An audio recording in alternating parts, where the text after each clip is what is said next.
Come along with us as we explore the broad world of preservation and the work being done to preserve, interpret, and save our past in a 21st century world. From aquaculture to historic foodways to forensic modeling, we're talking weekly with experts from across the globe. This is your host, Nick Redding. Welcome to PreserveCast.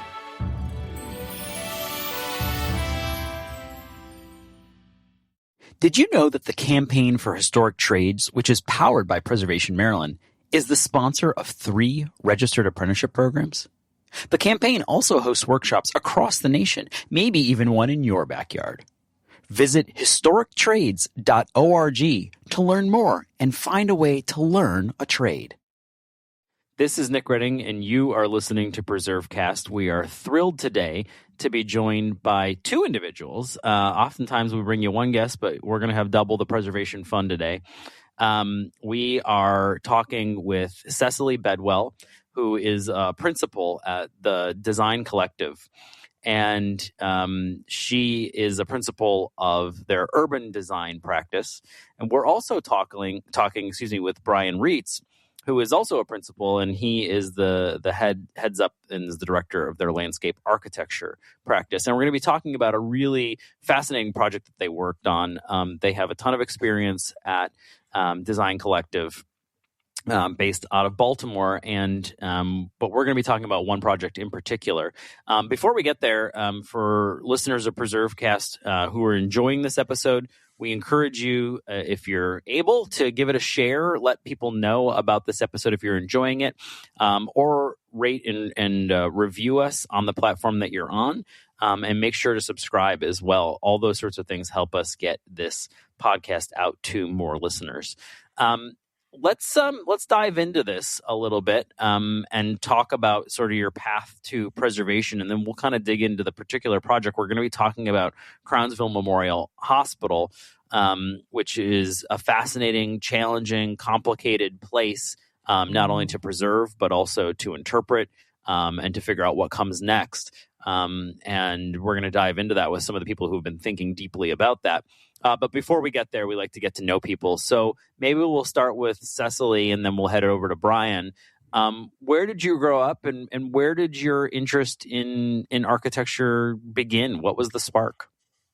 Great. So I grew up in New Hampshire, not native to the Mid-Atlantic, but my interest started about the time I was 12 or 13. I used to read lots of architecture magazines like Domus and other magazines, and was very interested in it. I started working for an architecture firm when I was a junior in high school, not doing anything glamorous. I would run prints for them, errands, whatever was needed after school, and then went to Syracuse for a degree in architectural history. And then finally made my way to University of Maryland and did a master's degree in architecture. But from an early age, I was a Lego kid. I was, the nerd, and loved everything that balanced math and science together. Now, do you think it was the design component of like new construction? Were you fascinated by old places? You grew up in New England. There's a lot of rich architectural heritage up there. What was that piece of it? Did you go to historic places? Was that a component of it? Because I know that there's different versions of this. Architects who want to work restoring old places, and there's architects who want to create their own masterpieces. Where did you fall on that line? Yeah, so that's an interesting question because, like you said, growing up in New Hampshire, I was one of 4 kids. We didn't fly anywhere. We drove to small New England towns. And I think that it's actually where my intuitive growth in interest in urban design and planning came from, because as we'll probably get into, my story then veers to working more in urban design and planning than architecture. Interesting. And Brian, what about you? I'm from Appleton, Wisconsin, so I'm a Midwesterner at heart. Moved here in 2000 after I graduated from the University of Wisconsin. As a kid, when I was really young, I grew up on the farm. I think that was probably really the starting point for me being connected to the landscape. even going through school, I was very interested in art. I was engaging in going to the local park that was just up the street. I lived in sort of a mid-sized Midwestern town, but out in the country. And so, every day as a young kid, I'd bike up to the swimming hole or bike up to the park and use the trails and lose myself in the woods. So there was always this connection to the land before I even understood that landscape architecture was a practice that I could immerse myself into. Went to the University of Wisconsin thinking I was going to be an engineer. For various reasons, but I got there, found out that really wasn't my calling, and thought that architecture was. But unfortunately, the University of Wisconsin-Madison didn't have architecture; they had landscape architecture. So I found myself in that program, thankfully, because it really hit on all the interests that I had, the connection to the environment, the artistic aspect of design, the technical considerations of what happens in the landscape. And then I worked construction in the summers with my uncle. So all of that kind of culminated in this desire to be, to craft, to design, and to create something. Now, is that a normal path to landscape architecture? You get lost sort of on the way. Like what happened there? Is that did they tease you in the office about that? Like how does that work out? Well, it's funny. When I first got into the landscape architecture program, I would say that of the 30 people in my class, I would say 28 of them found our way there circuitously.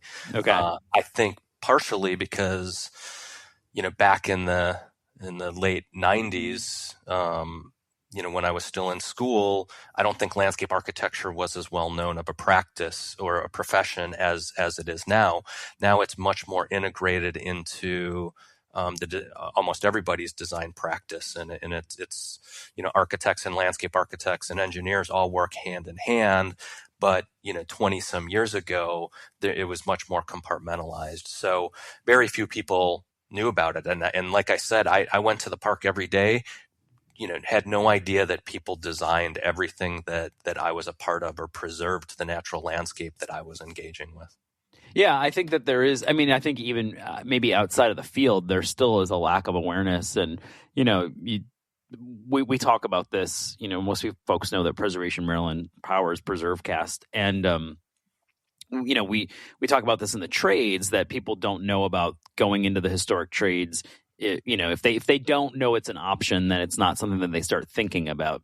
And I think that, maybe that also happens with landscape architecture still to some extent, because it's like, oh, I want to be a person who builds things. I want to be an architect. Yeah.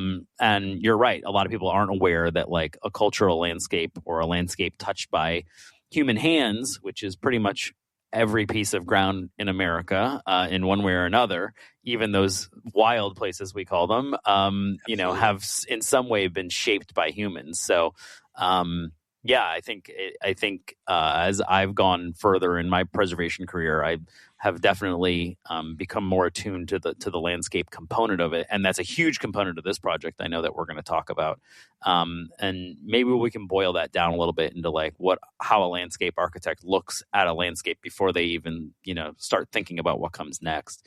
Sure. So, Cecily, how long have you been with the collective, the design collective? And tell us a little bit about what it is and how it does its work, what it focuses on. Sure. I've been here for 29 years and previously worked for the firm Dwani Plater Zyberg, town planners. But Design Collective is a multidisciplinary firm. That was really the draw for me because I get to interact with folks like Brian and architects in our firm, as well as interior architects and graphic design. So we do designs of all those disciplines. When the projects I think we love the most are those that combine all 5 disciplines and let us kind of co-create and look at a project through multiple lenses that really investigates how the indoors works with the outdoors, how the urban realm cultivates the building design and vice versa, how the architecture impacts the streetscape, all of those things coming together. And for example, on Crownsville, taking a look at the site from, it really demanded that we look at it from multiple lenses, including some that we don't possess ourselves. So that's where the community and historic consultants came into play as well. I do have a degree in architectural history, which, made my focus more on the buildings and the built portions, where Brian focused on the landscape elements. But Design Collective, we do a lot of largely projects in the urban realm, some in infill locations, like suburban infill locations, and then others that look at large spaces that I would call more rural, as with Crownsville. So it's a great blend. We really love that it combines all of those aspects. Yeah, I mean, and you've been there a while. You've probably seen a wide variety of places. How far and expansive is the practice? Where will you work? How far have you driven or flown to be part of a project? Yeah, that's a great question. So our urban design practice does focus on the East Coast. We have projects ranging from New Jersey down to Florida, and then out to Columbus, Indiana, and into Texas. Other studios within our firm, student housing, student life, stretches coast to coast. They do projects in California. We have done projects abroad, but our focus currently isn't on those. So it's really heavily focused in the Mid-Atlantic. We do a lot of transit-oriented development that focus on where do we infill new development near transit seems wise and is sort of the smart growth response to how we develop in the future. So we do a lot of that type of work. Yeah. So, I think one interesting thing that, people might not be as familiar with is the sort of the landscape piece of all of this. And, I said we might talk with Brian a little bit about like how a landscape architect approaches a project. And maybe we'll do that before we even get to Crownsville, just because it's sort of an interesting kind of little diversion here for a second. But I've often we've talked with archaeologists before, and we've talked with them about how they look at a landscape and how they can kind of discern details before they even put a shovel in the ground. They're like, this is an area that has high potential, and it's always fascinating not just to talk with them, but really to walk a piece of ground with them. So we're missing that piece with you, because I think that there's probably something that would pop out if we were out somewhere with you, Brian. But when you're looking at a landscape and you're thinking about how it functions, how it flows, and what interventions you might need to take or you might be involved in, what are some of the first things you do when you look at a landscape that maybe are similar to what an average person, a non-trained person would do? And then what are those things that are maybe a little bit different? What makes you tick when you look at a landscape? Sure. That's a complex question for sure, and there's really a variety of projects, and Crownsville is very different than a lot of the work I do. So out of my studio, I do a lot of private development work, and then I do a lot of public open space work. And public work versus private work approaches things very differently. The private work tends to be much more technical. It's very sort of goal driven. A project like Crownsville and a lot of the other public open space work we do always starts with listening. One of the true highlights, I think, of my career is that, I came in as a practicing landscape architect, but didn't have a lot of community engagement experience. So I've been able to work with Cecily, over the last, I think I've been here 19 years now. And learn from her along the way about how you set up a project for success by engaging the community and listening first. So before even pen goes to paper and you start to craft, you want to really engage yourself and understand the problems that you need to solve, not the ones you think you need to solve, the ones that the people, of this particular place or particular project need you to solve. Mm-hmm. So that's definitely something that's changed me over the years. I'm so much more, it's so much more ingrained in my work now to, come to solve the problems that people need versus, when you think of a designer and, with their big fat pen and then waving their hand and, creating this magical place. Well, you sometimes you do that, but a project like Crownsville needed us to listen. Other projects we've done the community needed us to come and hear their needs first. So that when I am putting pen to paper or Cecily's putting pen to paper, we're solving the problems that hit at their heart, if that makes sense, and really resonate with them, because I think those are the best projects, the projects where the community comes out and loves them, not necessarily the developer maybe led projects where the open space is given to the community as a requirement, if you will. So. I don't know if that answers your question, but a little bit. It sounds a little bit like less Robert Moses, more Jane Jacobs. I guess is a little bit more listening to the community, not just telling them what's good when it comes to design. Absolutely.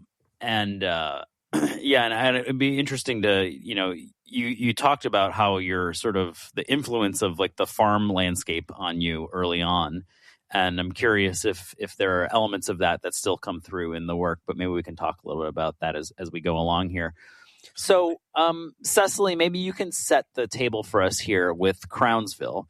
So before we even get into what you worked on and the project itself, tell us a little bit about what is Crownsville Hospital? Why is it a place that, where is it and what is the history of this site? And then maybe we can talk a little bit about why, but let's talk about the site first and set the history up. Yeah, absolutely. And I just want to say for any listeners who have sensitivities, you might want to let them know that some of this history may strike a chord with them, may, bring up some things that they're dealing with. So just to note that we are going to be talking about segregation and mental health. But really, Crownsville Hospital was set up in 1911 by the state of Maryland as the it was the Maryland State Hospital for the Negro Insane. It was a segregated asylum. There were no white patients there, and it operated much differently than some of the other whites-only mental health institutions at the time. It did start with an intention to improve the life of those that were needing mental health services, but it was drastically different from, even if we struggle right now with mental health services and we don't have it quite right, back in 1911, it was even much more different and less about patient care than patient containment, I would say.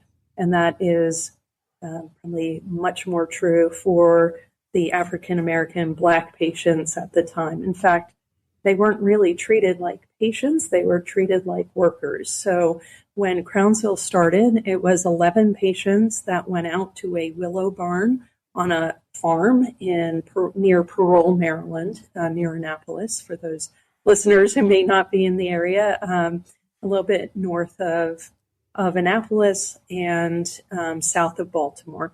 It was purposely put in a rural location to be separated from the city of Baltimore and other municipalities. It was, in fact, operated much like a plantation.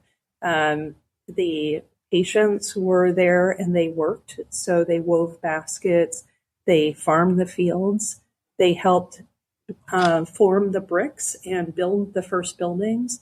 So they were labor as much as they were, or even more so than they were cared for patients at that time.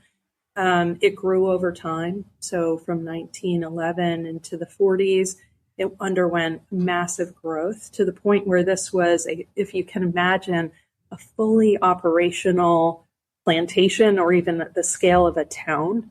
At its height in the 1950s, there were over 3,000 patients, about 3,700 patients. And collectively with the employees and other staff that were there, it hit a number of about 5,000. There was rail service, there was a power plant, there was water treatment, there was even a power station.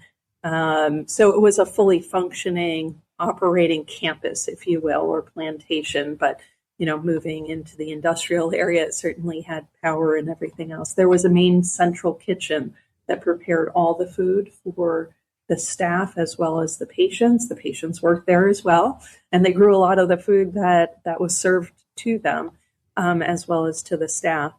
The patients were also leased out to local farms to be day laborers. So again, it was there was a lot of labor, and it was every year the state produced reports talking about and touting the fact that their patients were turning a profit for the hospital, that this wasn't an impact on the state, that there was money coming back to the state from this. I will say in the 1950s, there were some crucial changes. We were still talking about a segregated hospital at that time. There was massive overcrowding, even though the number of buildings was nearing about 70 buildings at the time across the 1,000-acre site at this point. There was massive overcrowding. People were sleeping on the floors, beds against beds. There were adolescent patients, youths mixed in with adults. There were women mixed in with men. It was a bad situation, and there were actually an investigative reporter did an article on that focused some attention on Crownsville and brought in some, outside eyes to help turn it around. At the same time that all of those things were happening, they started hiring the first Black staff, and the staff really helped to care more about the patients. We'll talk a little bit more about some of the hidden figures behind the staff and the care that they put in, but that really changed the outlook of the patients. It got them outside. It got them going to Sunday dinners. It got them, people would bring in, the Black staff would bring in clothing for them. And they were more cared for. And also a Black superintendent was hired at that time and really, really instituted some of the major changes that turned Crownsville into, a place where people were threatened to go and were contained and not treated as humans, really, to a place that really cared for and transformed and helped them with their lives. Just to go one more note, in the 1970s, we saw the institution or the use of drugs that helped with psychosis, and that really started to turn the tide as well. That's another inflection point at the hospital where people were now, the drugs were bad and good.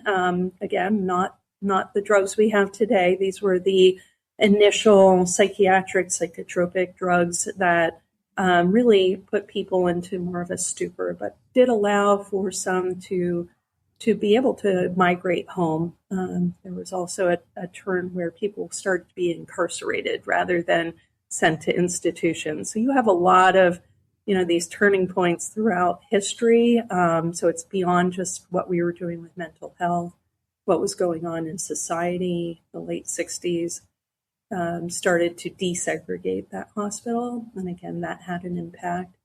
And then finally, the population had dwindled. And in 2004, the state had shut down the hospital, migrated the last 200 patients over to other hospitals like Spring Grove, and everything sat idle until about the 2020, when the county took over the hospital site.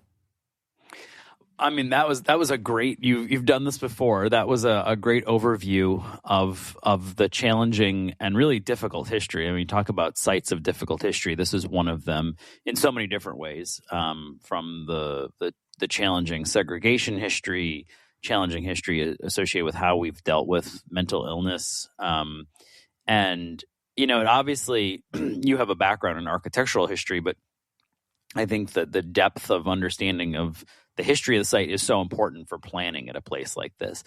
Brian, paint the picture. Maybe we'll turn over to you for what does this campus look like? We heard that at its height, it's almost 5,000 people there. So this is a big place. What kind of landscape and configuration of buildings are we talking about? What is the assemblage there? Sure. So, as we started working on the master plan, the challenge is that it's 500 acres of land, and it's a lot. And so, you need to break it down, understand it, the different landscape typologies, the different architectural arrangements, if you will. And as we did that, there's 6 or 7 sort of core areas, and it was very clear architecturally that there's what we are now calling the campus core, but where the majority of the existing facilities were arranged. Obviously, they're going to be clustered together for efficiencies and things like that. But that created what feels like a campus, not necessarily what you would think of in terms of a college campus, but strong organization. From that, as you look at the landscape, there's clear remnants of the old farmstead that was there. As Cecily was discussing, they raised all their own food on the site. So there were dairy barns, places for pigs, the crops that they had raised, all of that, as you just start to open your eyes and look, unfolds itself in front of you. So, I remember telling Cecily at the beginning of this project, I'm like, oh my goodness, 500 acres. How do we even approach this? But as you said, Nick, as you listen to the stories and you understand the history and you look at what was sort of provided to you over time, that the whole story and master plan really unfolded. So something that I thought was, that I maybe wanted to hyperventilate over when I started working on it, became very clear and easier to solve than I would have imagined, because it wasn't so much about us having to create something new and amazing. It was about us telling a story about what had been there. So to take this back to where we started, I used to, as a kid, walk through the forest, and I would be gone for hours, and in my own world, imagining looking for tadpoles, chasing a toad through the forest, all of these things. Well, as soon as you get outside the main conglomerate of buildings, this was farmstead and forest, and those were things that are inherently understandable for me because I grew up with them. So I remember telling Cecily, I had taken a little walk through the woods, and it was pristine, humongous trees.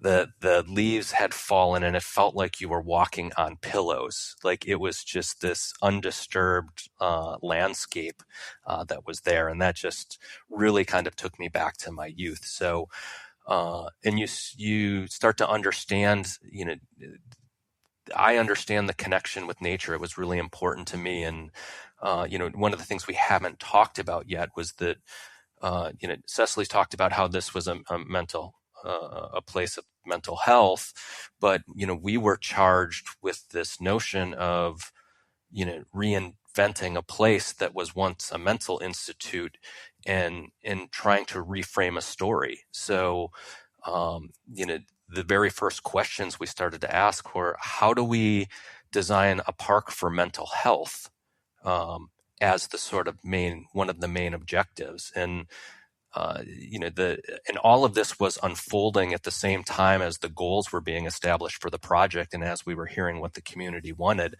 But it was in my mind, it's a radical approach to looking at the landscape here. I'll tell you, I've never approached a project this way before, and I don't think most landscape architects have. most of us, and this might get more to your question, is, we dissect the land and, we look at how we can work with what's there and the natural, how the topography flows and water moves and, how can we touch the land lightly. All of those things are kind of taught to us in school in terms of how we approach a landscape and how we create place. But inherently, when we do that, we are creating these places that people go to for their mental well-being. That's way different in my mind than approaching a project and saying, can we design something that is forward-thinking with, with the ideals of, can we create a place meant for mental health and the well-being of others? So it was definitely a different approach, but it was a really good lens to look at things through, so that, yes, I was doing traditional landscape architecture, laying out paths and creating spaces for people to gather, but looking at it first from, how can somebody experience that pathway or that place, but walk away having been fulfilled or been having a mental health need addressed. So it's just kind of turning something on its head a little bit to maybe come to a better outcome, but also come to an outcome that we think is really meaningful to the history of the place. That was a fascinating answer to that. I think that speaks to a lot of what I think those of us in the preservation community like to see historic places be used for. We talk about it at Preservation Maryland is, how do we use historic places to make life better? And not just preserve for the sake of preserving, but how do we make life better? And in this case, part of making life better is sort of addressing the history that took place there, but also adding to the positive mental health outcomes of future generations. So be careful, Cecily. It sounds like he's got a new practice in mind. This could be a whole separate thing, probably.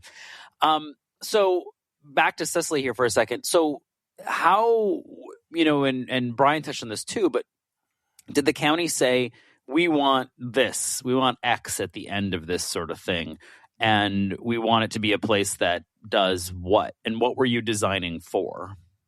Right, that's a great question. So the county was really compelled, I will say, by community members, many of whom had worked at Crownsville or were patients at Crownsville or were family members of patients that might have been buried at Crownsville. Just to note, there were over 1,700 patients buried, not on the portion of the site that we were looked at, but it was already preserved as an area that was the patient cemetery.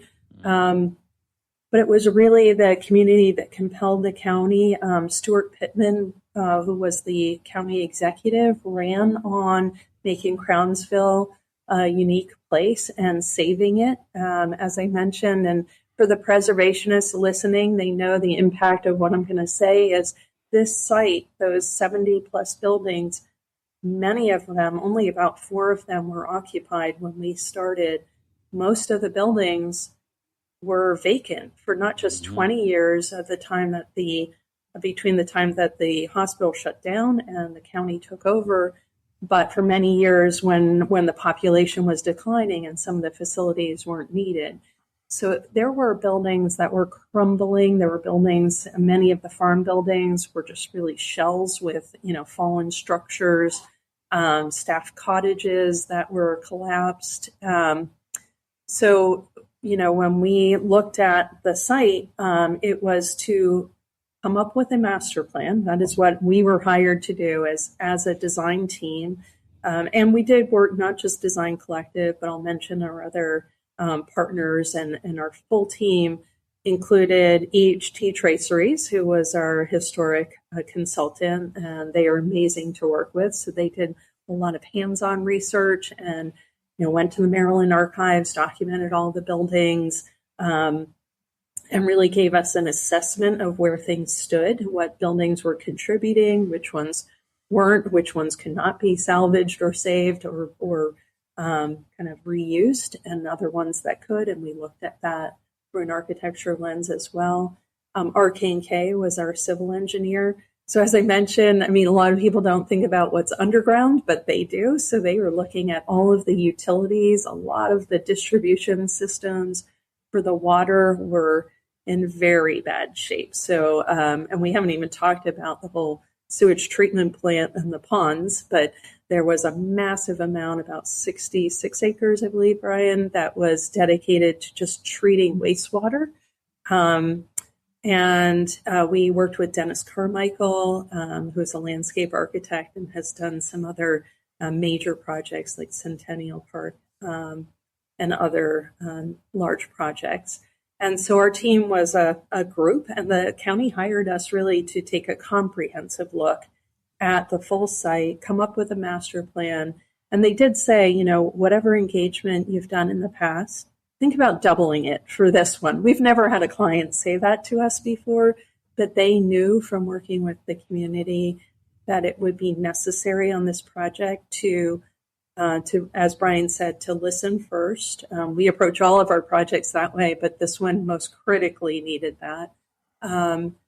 And to work with the affected community, the community that had been either patients there or with staff, you know, segregation. They knew that there would be a lot of difficulties reliving some of this history. So take it slow, take it purposefully, come up with a master plan that really balanced the need. And it was from the start, and again, a bit unusual, there was not going to be any new private development on the site. The county could lease out some of the lands to other entities, but the focus was really about nonprofits and to make this a place of service. So a memorial park, not just a park, but a memorial park.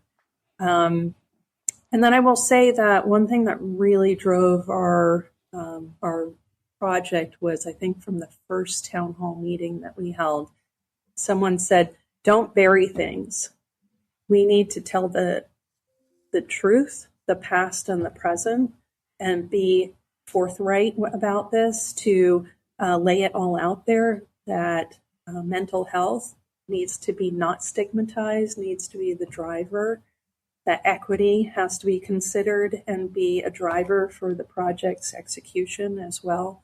But we really were charged with looking at it through that lens and making sure that it was a place that helped people going forward, that didn't bury the past and some of the wrongs that were done to the patients. And there were a lot of things that we probably couldn't even conceive of now, experiments and autopsies that were done on patients certainly without families' acknowledgement, let alone the patient's consent to those procedures.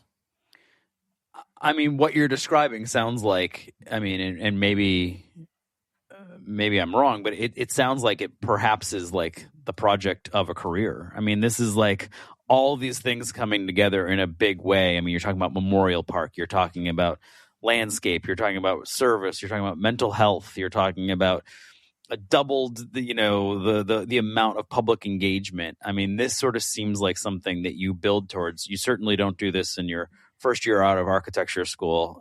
So they're fortunate in that your team was able to be there, and that you guys have this extensive experience. So what is the result that comes out of this? What do we see, and where are we in this project now? Yeah, so as I mentioned, it was a master plan. So, the outcome, the deliverable, as we would say, is a master plan, a document, a report that is massive. It is available online. You can find it through Anne Arundel County's website. But it is a document that shows all of the analysis that we did up front, and that's through those multiple lenses of Arcane K looking at the utilities, EHT traceries looking at the historic contributing structures, and also, some of the pieces on site, like the agricultural buildings and their significance to the history of this project, the connection to the cemetery, which I'm sure we'll talk about more, and reporting all of that, as well as the engagement at that beginning stage. As Brian said, we are listening. We conducted 4 workshops, town halls, had multiple stakeholder interviews, all of that's documented in the report. And again, that's before we start designing. So then we start testing out different concepts and bringing them back to the county and the community and these committees and subcommittees and getting feedback on those and adjusting those. What did we get right? What did we not get right? What can we adjust to make it more keeping with the vision that everybody has for this? And what are the realities of some of these recommendations, right? So, how do there are outside issues like traffic and impacts that we are trying to simultaneously solve for, and that are concerns for the broader community as well. So what are the impacts for these recommendations? And that's documented. What are the costs for doing this? We know that this project, like you said, it's a kind of a career, maybe once in a career. We hope not. We hope to, use this to at least inform, if maybe not this massive project like Crownsville was, but other projects that have similar difficult histories that require real care and listening and help to be the cure, not just a pretty place, but a place that has meaning and is healing. And then, this where we are in the project right now is we're about, a year and a half from when the report was approved and becomes a guiding document. It really is that framework for the county's decisions and implementation. They have to do it as funds are available, but we have already started to implement trails in the South Forest. They're looking at decommissioning the wastewater treatment plant, a huge undertaking, but really that will liberate some lands that were once the agricultural fields and importantly are on the path to the cemetery. And then we were looking at a new entry and road reconfiguration, again, to deal with some of the impacts of traffic in the broader area and to make a new entry to this memorial park. So there are several projects that are already moving forward. The county opened, we didn't have this was already ongoing when the master plan, but they set up a nonprofit center on site in one of the historic buildings that is really a resource. And they wanted to start strong with something that would be of service. There are also 3 mental health institutions, addiction recovery places that existed before, and making sure that they are served well with clean water, the electricity is flowing to them, that their future plans for expansion are taken into account. That was important to begin with, and our master plan incorporates that. The food bank for Anne Arundel County is really in the old, I should say, central kitchen. So that was a great space for them to move into. It had refrigerators. It had, a number of facilities they needed, but they've really outgrown that space and and the building is not really salvageable at this point. So they need to build a new facility. So where might they be on site? And that work is ongoing as well. So the nice thing is it's not a plan that's sitting on the shelf. It is being implemented.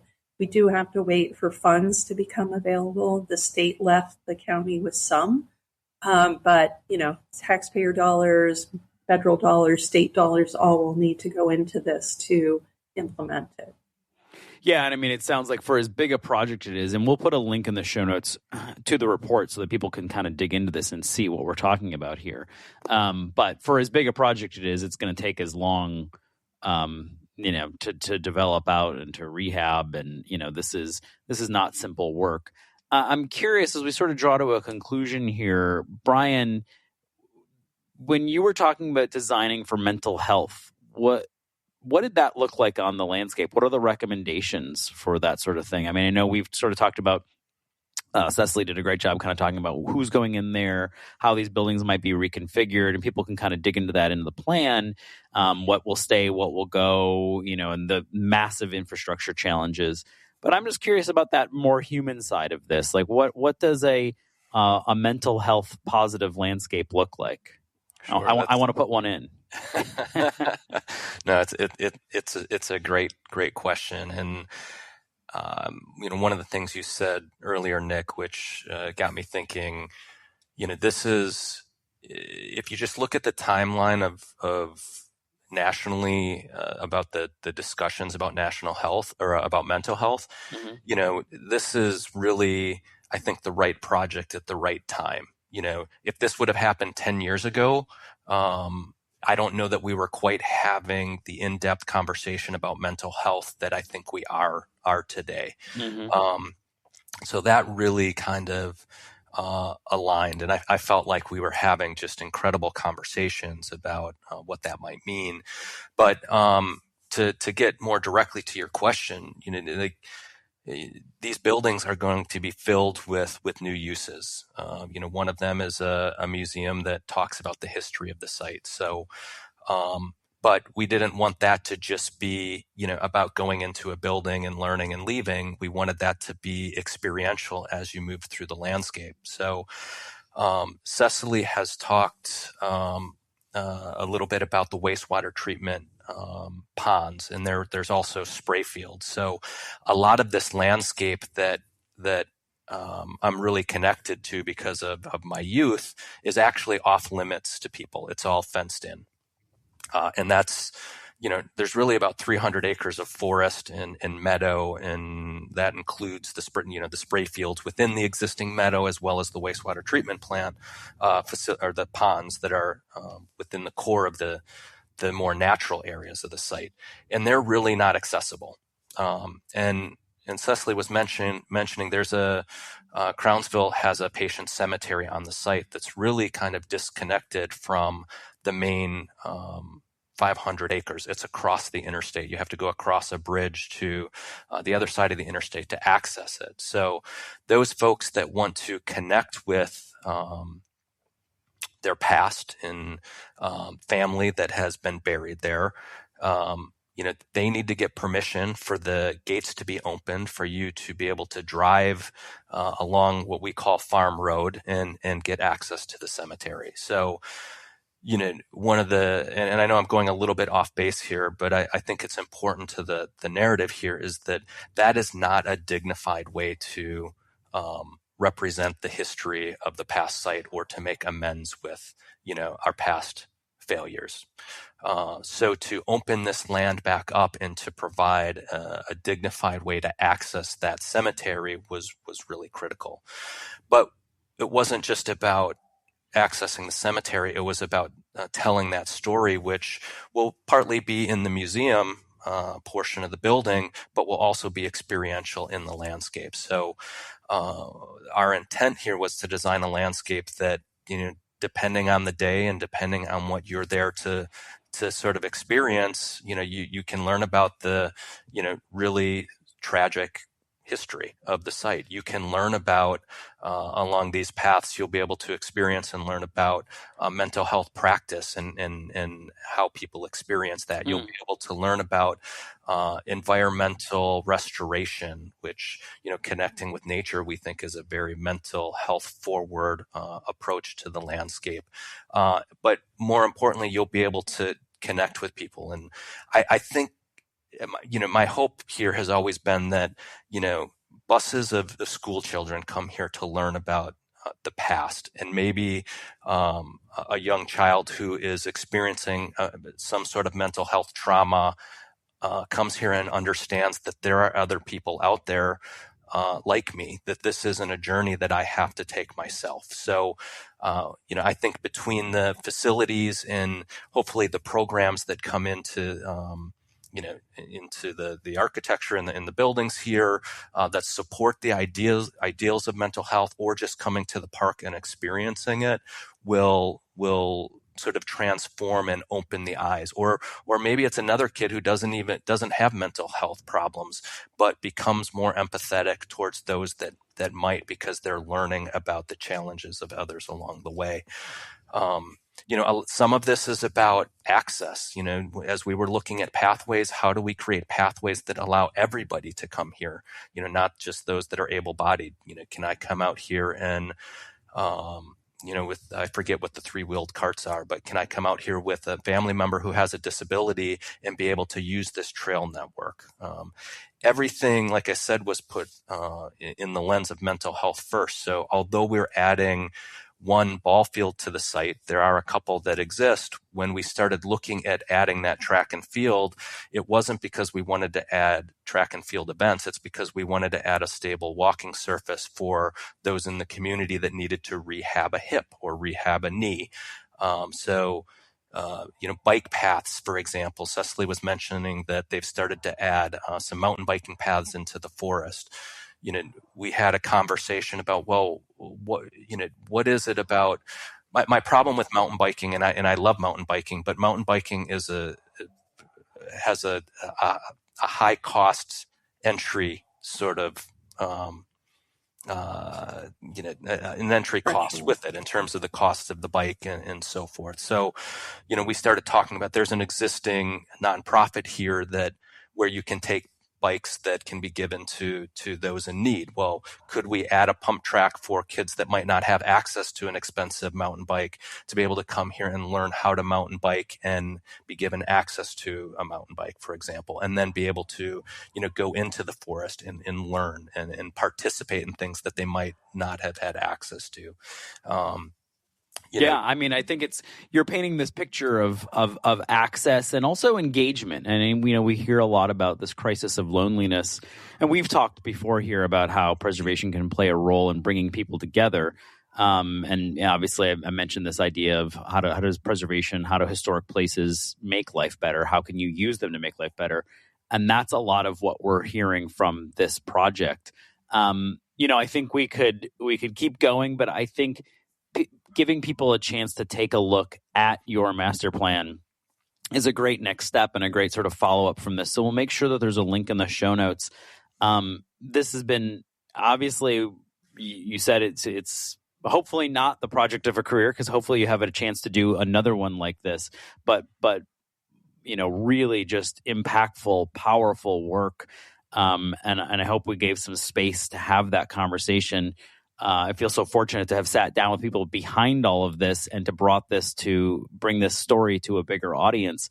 And maybe we can have you come back and talk again as the project proceeds and we get further into it to understand how it's adapting, because, feasibility and plan is one thing, and then on the ground, as it starts getting built out and dollars come into play, different things happen. But I think maybe this is a two-parter and bring you back for that conversation.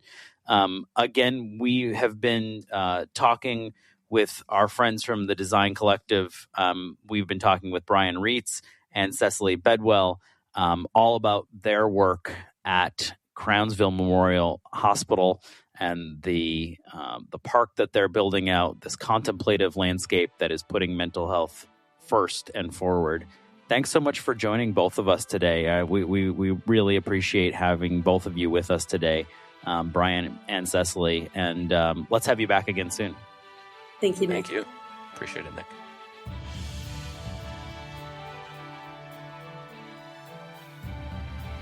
Thanks for listening to PreserveCast. To dig deeper into this episode's story, head over to preservecast.org for show notes and our collection of previous episodes. Don't forget to engage with this podcast by subscribing, commenting, and leaving a review. Follow along on Instagram, Twitter, and Facebook at PreserveCast for even more. PreserveCast is currently recorded in Walkersville, Maryland, and sponsored by the 1772 Foundation, and powered by Preservation Maryland. Thanks for listening, and keep on preserving.